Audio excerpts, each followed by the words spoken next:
ذکر ہے اس محفل میں مفکر فلسفی اور مصور پاکستان کا ڈاکٹر علامہ محمد اقبال کا۔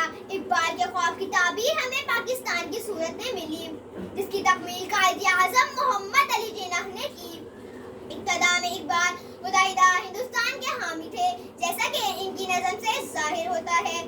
سارے جہاں سچا ہندوستان ہمارا، سارے جہاں سچا ہندوستان ہمارا، ہم ہیں بلبلے اس کے وہ گلستان ہمارا۔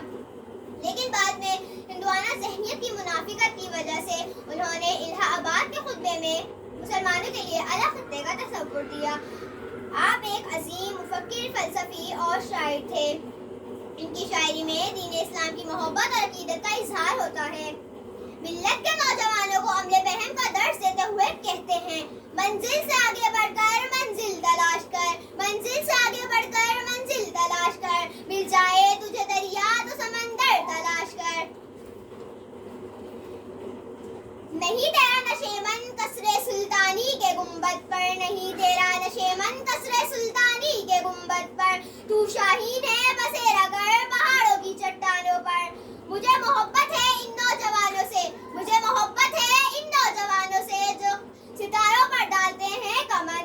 دین اسلام اور نبی محترم جناب محمد صلی اللہ علیہ وآلہ وسلم سے محبت اور عقیدت کا اظہار ان کے کئی اشعار سے ہوتا ہے۔ کون یہ کہتا ہے خدا نظر نہیں آتا، کون یہ کہتا ہے خدا نظر نہیں آتا، وہی تو نظر آتا ہے جب کچھ نظر نہیں آتا۔ کی محمد سے وفا تو نے تو ہم تیرے ہیں، کی محمد سے وفا تو نے تو ہم تیرے ہیں، یہ جہاں چیزیں کیا لوح و قلم تیرے ہیں۔